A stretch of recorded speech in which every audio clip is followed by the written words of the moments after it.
10 facts about Moses that many people don't know. 1.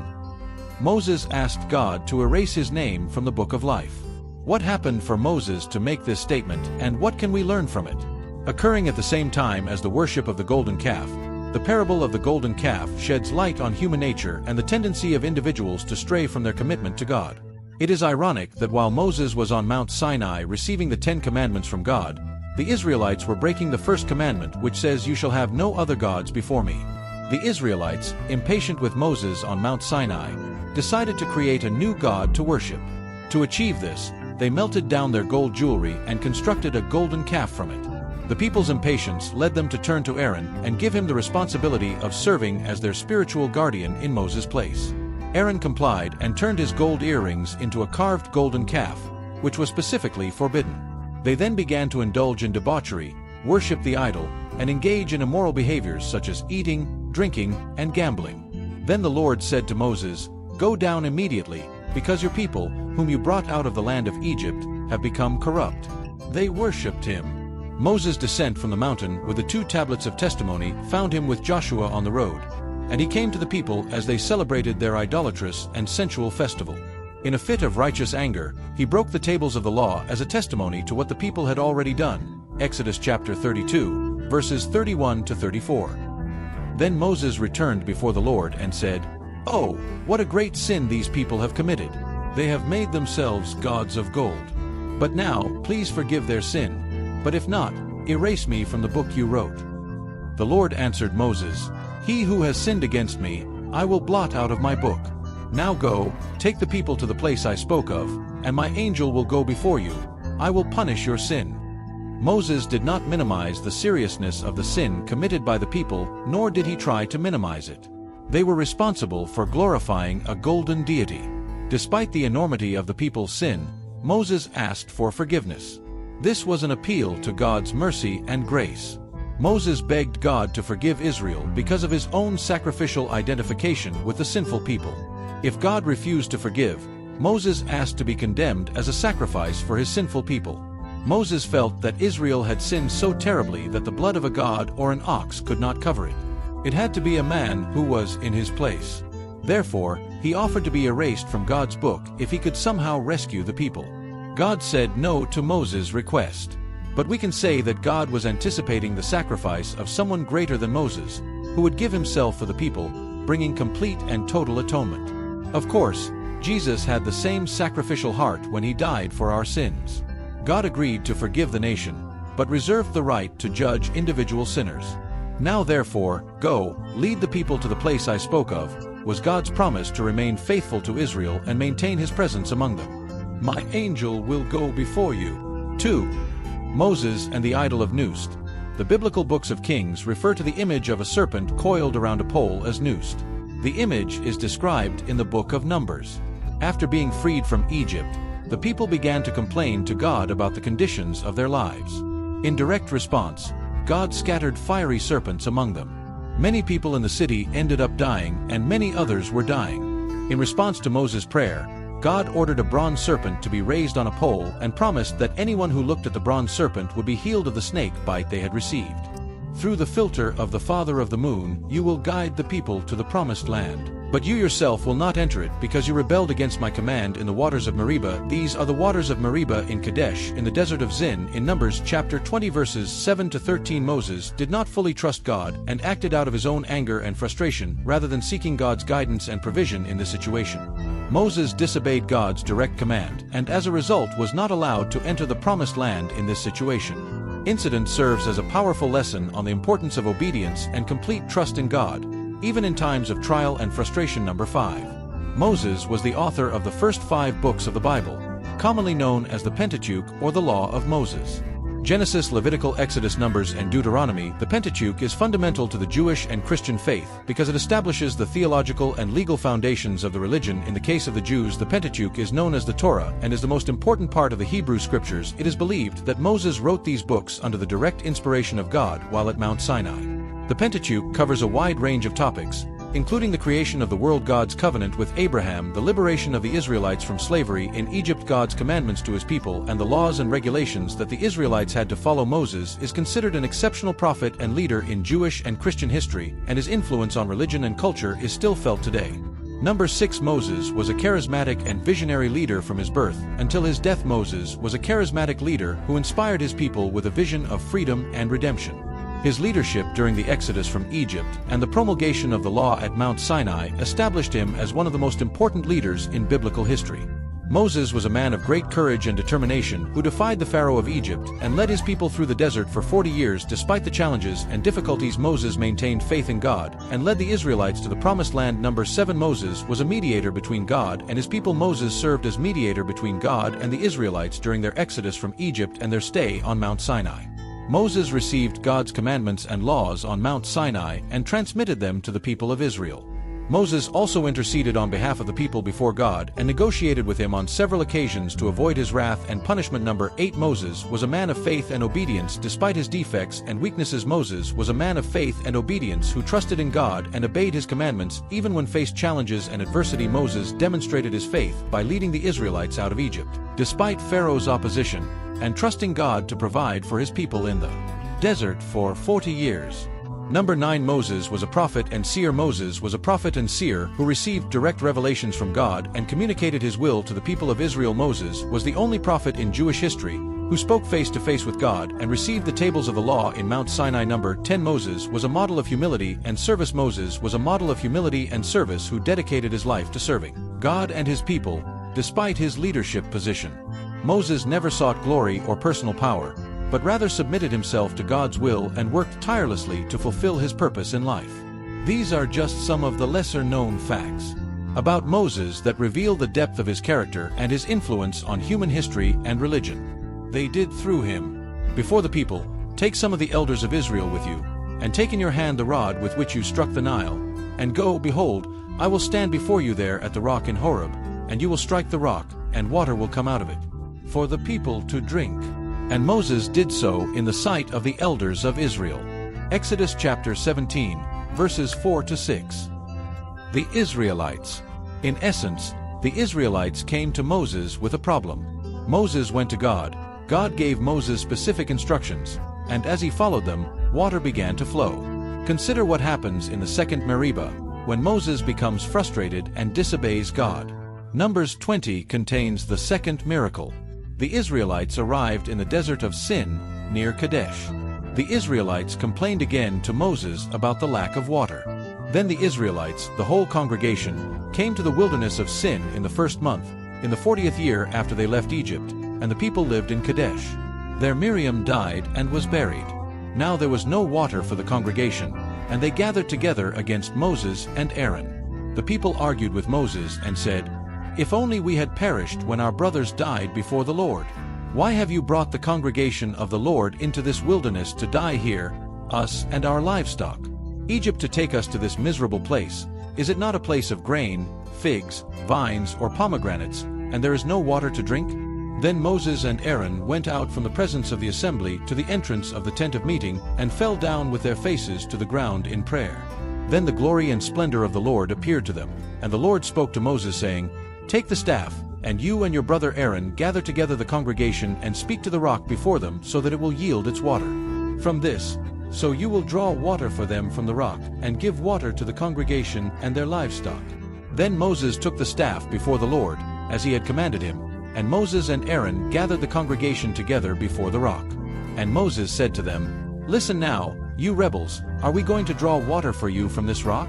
Then Moses raised his hand in anger and struck the rock twice with his staff, instead of speaking to it as the Lord had commanded, and the water gushed out abundantly, and the congregation and their cattle drank. But the Lord said to Moses and Aaron, "Because you did not believe in me, to treat me as holy in the eyes of the children of Israel, therefore you will not bring this congregation into the land that I have given you."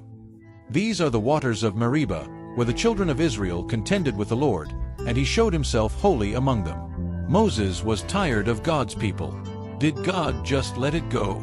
They defied him, they defied God, and they defied the administration of Moses at every turn. At first glance, it appears that God is severely punishing Moses. After all, Moses faithfully followed God's instructions until that moment. Couldn't God just let this go? Did it go too far? First, we must understand that the first blow of the rock prefigures Christ.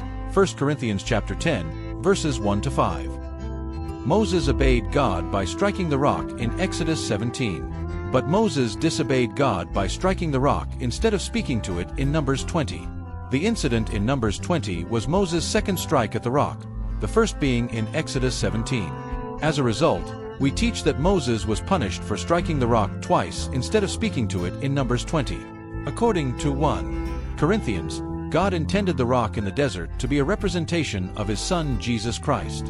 In Exodus 17, the Lord told Moses to strike the rock to establish an image of Christ as our Redeemer.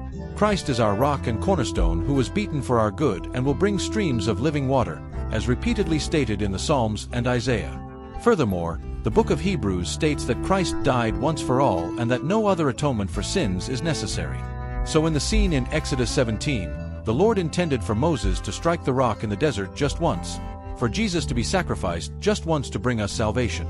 Later, in Numbers 20, the Lord instructed Moses to speak alone to the rock to preserve the image created in Exodus 17. When Moses decided to strike the rock a second time, he ruined the image of Exodus 17.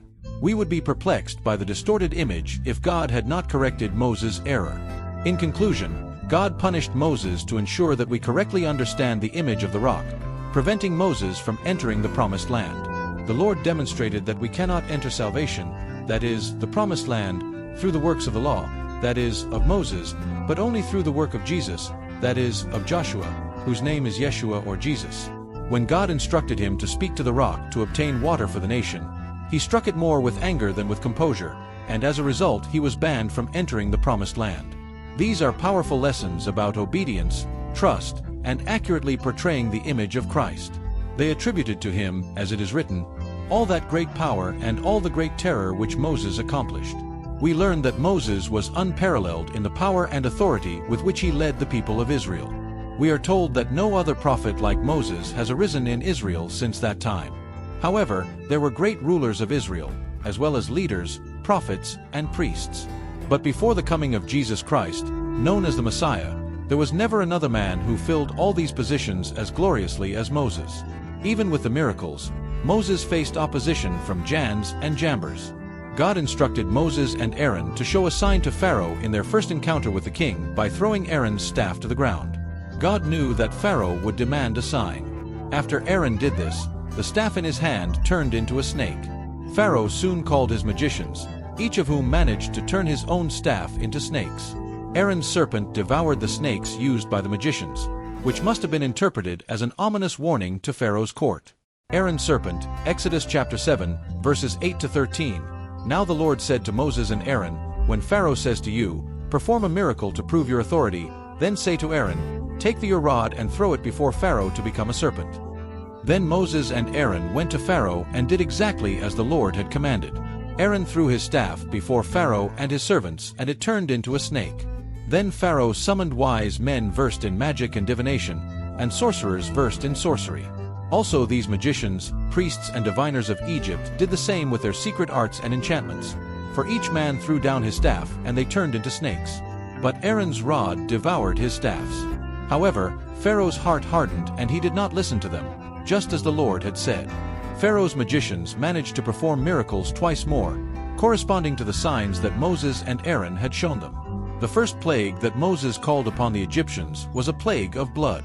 The magicians also managed to turn water into blood as Moses had done with the Nile River, chapter 7, verses 19 to 22. Then the Lord said to Moses, say to Aaron, take your staff and stretch out your hand. The waters of Egypt, upon its rivers, upon its streams, upon its lakes, and upon all its reservoirs of water, that they may turn into blood. And there will be blood in all the land of Egypt, both in wooden vessels and in stone vessels. So Moses and Aaron did as the Lord commanded. He raised his staff and struck the water that was in the Nile, in the sight of Pharaoh and in the eyes of his servants, and all the water that was in the Nile turned into blood. Then the fish that were in the Nile died, and the Nile stank, so that the Egyptians could not drink the water of the Nile, and the blood spread throughout the land of Egypt. But the soothsaying priests of Egypt did the same with their secret arts, and Pharaoh's heart hardened, and he would not listen to them, just as the Lord had said. This is great madness on the part of magicians. Plagues were a curse from God. Instead of trying to reverse the curse, they decided to turn more water into blood, thus increasing the curse on their people. This is the path of the dark arts. Their aim was not to alleviate the problems of the people of Egypt. The evil one was trying to show meaning instead of helping those under his command. It was a deranged way of thinking, and unfortunately they did nothing to help their people. The second plague that befell the Egyptian people was a plague of frogs, and the magicians compounded the problem by conjuring their own frogs instead of finding a solution. This made the situation even worse. However, after this, the authority of the wise men ceased, as they were unable to reproduce any more plagues and admitted that they were witnessing the finger of God in the signs of Moses. Exodus chapter 8, verse 19. Then the wise men said to Pharaoh, "This is the supernatural finger of God." But Pharaoh's heart was hardened, and he did not listen to them, just as the Lord had said. Satan gave Pharaoh's magicians the power to duplicate some of the signs that God performed through Moses and Aaron. So how were Egyptian magicians able to perform these incredible feats? First, although not as powerful as God, Satan, who is one of God's highest angels, can deceive, imitate miracles, and even predict the future with some degree of accuracy. The strength of God finally triumphed over the plans of the Egyptian sorcerers. They were unsuccessful in summoning lice. God's strength is vast enough to easily overcome Satan's strength.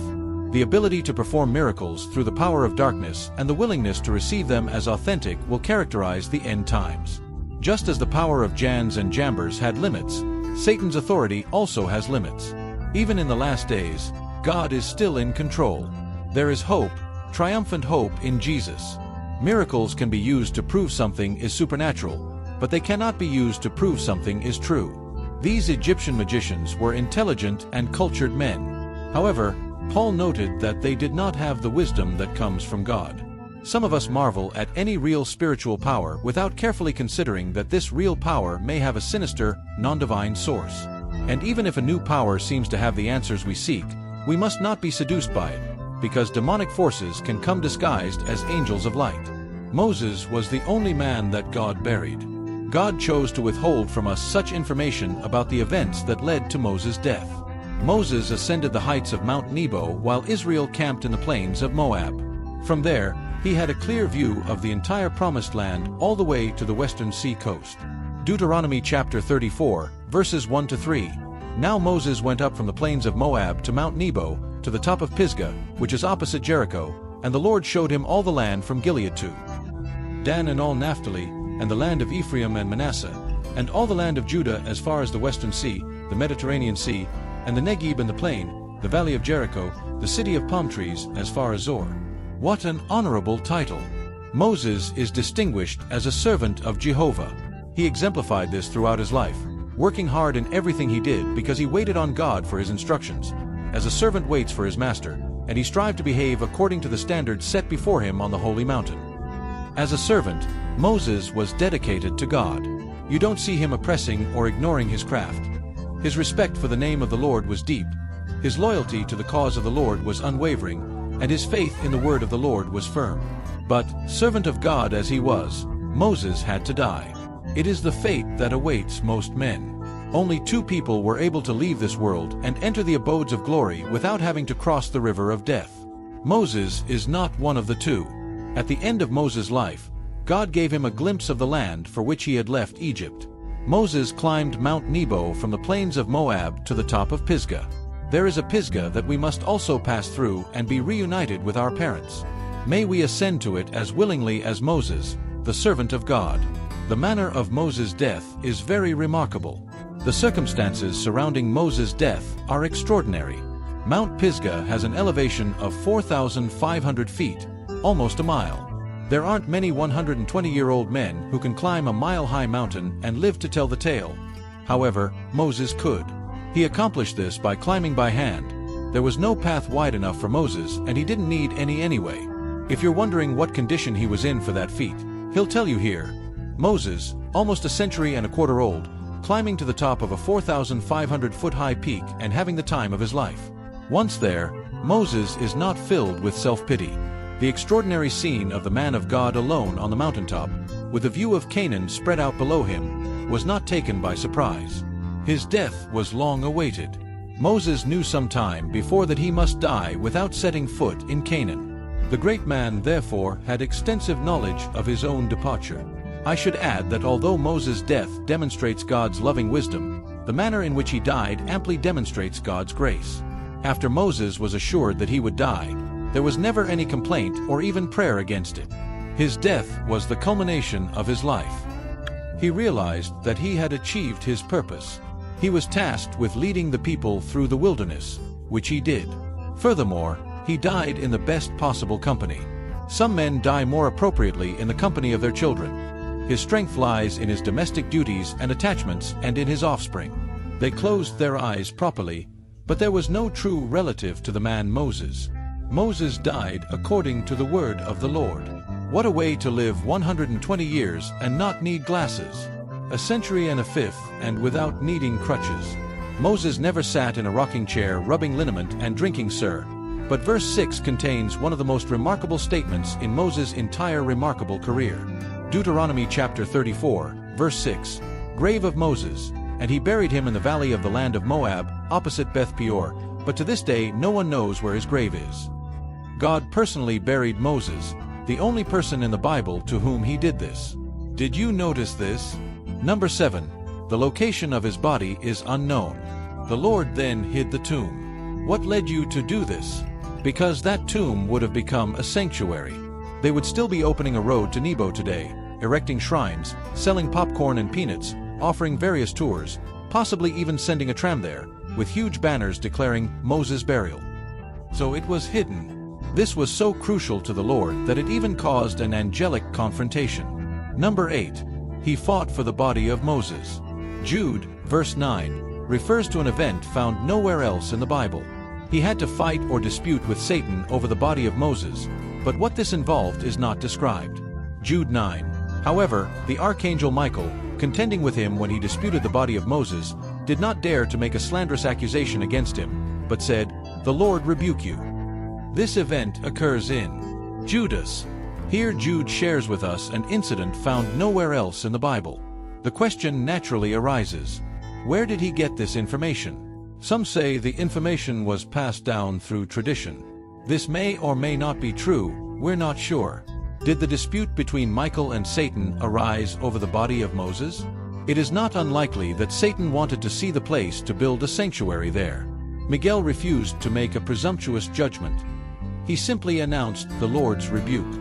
Despite his great power, Miguel remains completely submissive to the Lord. The righteous angels have a position and are submissive to Michael's authority. The archangel's submission to God is even more beautiful. We can see that submission is never intended to take away an individual's strength, purpose, or courage. The strength of the angel Michael was not in dispute, for the last mention of Michael the archangel appears in Revelation, chapter 12, verse 7, when Satan is cast out of heaven. Confrontation is a necessary evil. No one likes this, but it must be done to rectify, purify, and unify the community. Number 9. Moses meets Jesus. The transfiguration of Jesus is mentioned in each of the evangelical books as an important event in Jesus' life and proof of his divinity. Jesus carries alone. 3 of his followers, Peter, James, and John, climb a high mountain after performing a series of miracles and predicting their own death. This is the transfiguration scene in which his appearance is radiantly transformed. Matthew, chapter 17, verse 2. And he was transfigured before them, and his face shone like the sun, and his clothes were. They became white as light. This glory conveys the royal presence, for in his person the kingdom of God is with his people. The inner circle of the disciples is witness to a profound revelation of Jesus' identity, as well as his mission. During this transfiguration, 2 of the most important figures of the Old Testament appear, Moses and Elijah. Their entry symbolizes the law and the prophets bearing witness to Jesus, the Messiah, who fulfills his greatest leaders, but Jesus is even greater. Moses is the one whom God used to give the law, and Elijah is the one who connects the earlier charismatic prophecy of Samuel's day with the later prophets who wrote, and Elijah as the forerunner of the Messiah. Chapter 4, verses 4-6, mentions both the promulgation of the law through God's servant, Moses, and the sending of the prophet Elijah before the imminent day of the Lord. His presence on the mountain with Jesus demonstrates the majesty of Jesus as the only one to be called the Son of God, which transcends both. The cloud of God's presence appeared to Moses on Mount Sinai. His Shekinah radiance filled the tabernacle. The cloud of God's presence guided the Israelites in the wilderness, and the cloud of the Lord's glory filled Solomon's temple. Jesus fulfilled both the law and the prophets, as evidenced by his superiority over Moses and Elijah, whose revelations ultimately point to Jesus. Because Jesus is the incarnate Son of God, the definitive prophet who fulfills Moses' prophecy, the disciples must listen to him to understand his messianic mission. When the disciples look up, they see only Jesus. Its focus is now exclusively on Jesus, as Moses and Elijah would have preferred, because its ultimate significance was to prepare the way for the Messiah, the Son of God, and his redemptive purpose. Although the disciples had the most explicit revelation of Jesus' identity, they still do not fully understand what they witnessed. Number 10. Moses sees God. Moses asked for God's presence to guide his people to Canaan. Exodus, chapter 33, verses 12 to 17. Moses said to the Lord, "Look, you tell me to take these people, but you have not told me who you will send with me. By thy name, and you also have found favor in my eyes. Now therefore, if I have found favor in your sight, please teach me your ways, that I may know you and find favor in your sight. It's your people." And the Lord said, "My presence will go with you, and I will give you rest." And Moses said to him, "If your presence is not with me, do not bring us up from here. For how will it be known that I have found favor in your sight, I and your people? Are you going with us, so that we, your people and I, may be distinguished from all the people that are on the face of the earth?" Moses' desire for the presence of God. And the Lord said to Moses, "I will also do as you have said, because you have found favor in my sight, and I know you by name." Here we see Moses and God talking openly and honestly, as if they were friends. God had promised to send an angel to accompany the Israelites, but this did not satisfy Moses. Who exactly was this angel Moses was interested in? Moses wanted God's presence to accompany the Israelites, not just an angel, which God granted in Exodus chapter 34, verses 5 to 7. "And the Lord came down in the cloud and stood there with him and proclaimed the name of the Lord before him and proclaimed, the Lord God, merciful and merciful, slow in wrath, and abounding in goodness and truth, keeping mercy unto thousands, forgiving iniquity, transgression, and sin, and in no case shall the guilty be found blameless, third and fourth generation." Moses encountered God in a burning bush, witnessed God humiliating Pharaoh and the Egyptians, witnessed God part the sea and provide water from a rock, and spent 40 days and 40 nights on Mount Sinai with God. Moses witnessed the signs and wonders of God. Now he wanted to know God himself. He desired a personal relationship with God, more desirable than all of his works and blessings combined. Knowing God personally is the greatest blessing any human being can receive.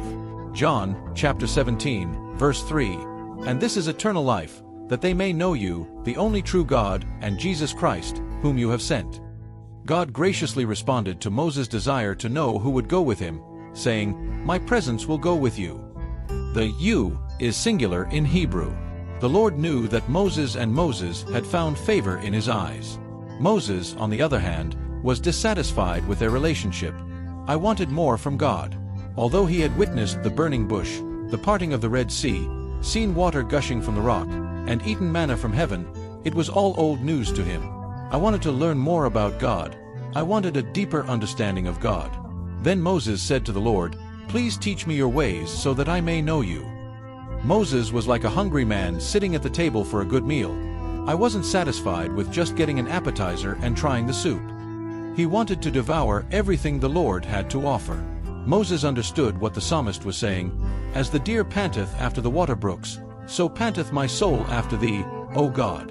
Psalm 42, verses 1 to 2. "As the deer pants after the water brooks, so pants my soul after you, O God.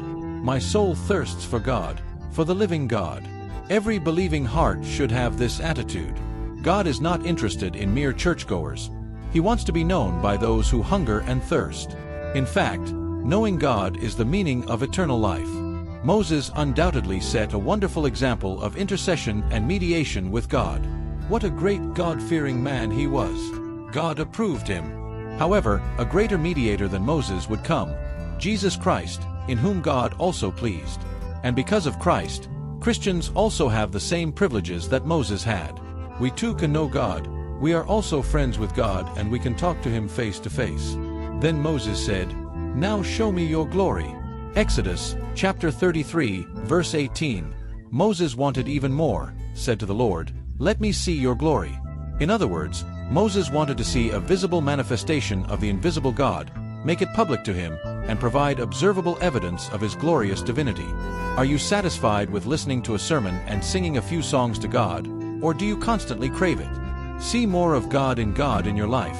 Understand a greater sense of God's glory? Moses dared to make one last special request. "Now show me your glory." Above all, it was God's mercy and compassion that led him to renew his covenant with Israel. God then explained how he would show his goodness and glory to Moses without killing him. He described his appearance to Moses using the terms hand, back, and face. 1 Timothy chapter 6, verses 15 to 16. What God will bring in his time, God, the blessed and only sovereign, the King of kings and Lord of lords, who alone has immortality, who dwells in unapproachable light, whom none of men has seen or can see. For him be honor and eternal dominion. Amen. God's promise to show Moses his goodness and glory was fulfilled soon after, as described in Exodus chapter 34, verses 5 through 7, and in Exodus chapter 33, verses 19 through 20. And said the Lord, "I will make all my goodness pass before you, and I will proclaim the name of the Lord before you." But he said, "You will not be able to see my face, for no man will see me and live." Moses' request was graciously granted. The Lord promised to show him a glimpse of his glory. God would demonstrate his kindness to Moses by proclaiming his own name, the Lord. Although he was granted this extraordinary encounter, Moses would be unable to see the face of God because humans cannot see his face and live. 23. And the Lord said, "Behold a place beside me, and thou shalt stand upon the cleft of the rock, and I will cover it with my hand until it passes by. My face will not be seen." As long as Moses stood on a rock, God's glory would pass away. God said to him, "I will place you in the cleft of the rock and cover you with my hand until I pass by. Then I will withdraw my hand and you will see my back." In other words, the Lord limited Moses' exposure to his glory for his own well-being. He could not be subjected to more than a glimpse of the glory of God behind. Despite this, his face literally glowed with the wonder of the encounter and the sacredness of speaking with the Lord, even as a result of this limited exposure. Of course, since God is spirit, he has no body and therefore no back, just as he has no arm. No one has ever seen God in all his glory, but the Son of God revealed him. In fact, Jesus told his disciples, "He who has seen me has seen the Father." John chapter 14, verse 9. Until then, we continue to walk by faith with God. If you've watched this so far, leave a comment to let us know what you thought of this passage. If you like biblical content, subscribe now please.